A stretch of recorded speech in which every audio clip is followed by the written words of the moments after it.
ഉൽപ്പത്തി 3-ാം അധ്യായം 1 മുതലുള്ള വാക്യങ്ങൾ.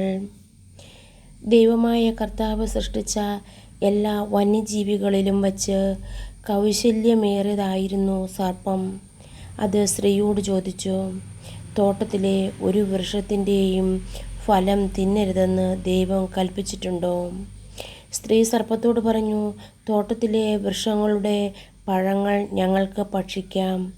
എന്നാൽ തോട്ടത്തിൻ്റെ നടുവിലുള്ള മരത്തിൻ്റെ പഴം ഭക്ഷിക്കുകയോ തൊടുക പോലുമോ അരുത്. ഭക്ഷിച്ചാൽ നിങ്ങൾ മരിക്കും എന്ന് ദൈവം പറഞ്ഞിട്ടുണ്ട്.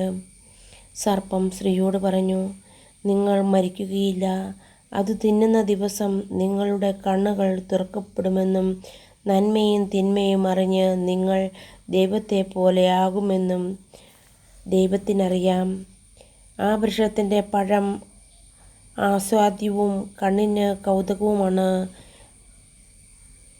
അറിവേകാൻ കഴിയുമെന്നതിനാൽ അഭികാമ്യം ആണെന്നും കണ്ട് അവൾ അത് പറിച്ചു തിന്നു.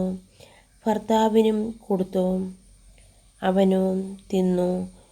ഉടനെ ഇവരുടെ കണ്ണുകൾ തുറന്നു, തങ്ങൾ നഗ്നരെന്ന് അവരറിഞ്ഞു. അത്തിയിലകൾ കൂട്ടിത്തുന്നി അവർ അരക്കച്ചകളുണ്ടാക്കി.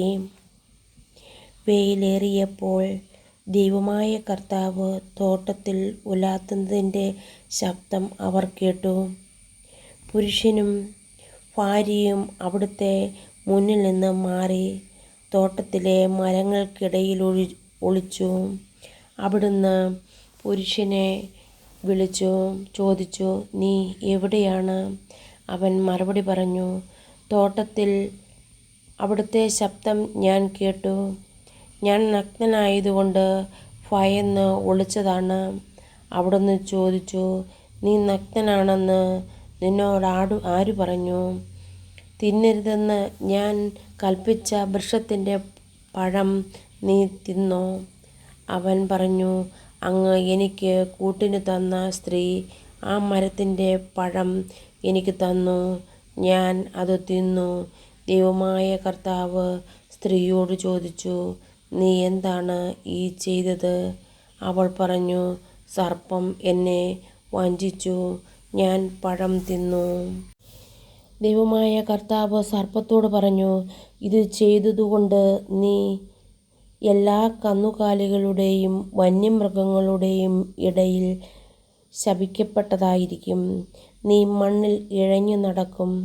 ജീവിതകാലം മുഴുവൻ നീ പൊടി തിന്നും. നീയും സ്ത്രീയും തമ്മിലും നിന്റെ സന്തതിയും അവളുടെ സന്തതിയും തമ്മിലും ഞാൻ ശത്രുത ഉളവാക്കും.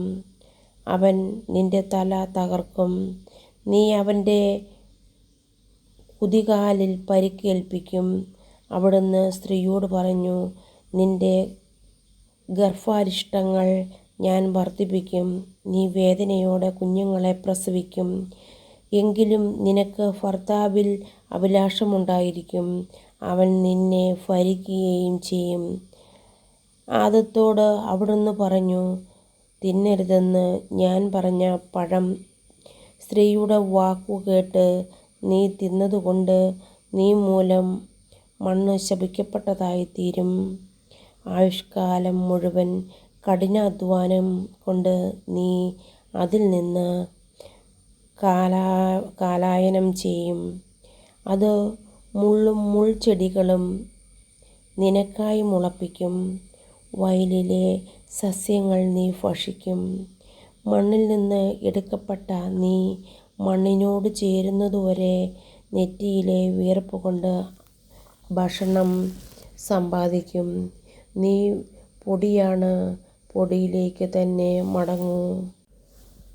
ആദം ഭാര്യയെ ഹവ്വ എന്ന് വിളിച്ചു, കാരണം അവൾ ജീവനുള്ളവരുടെയെല്ലാം മാതാവാണ്.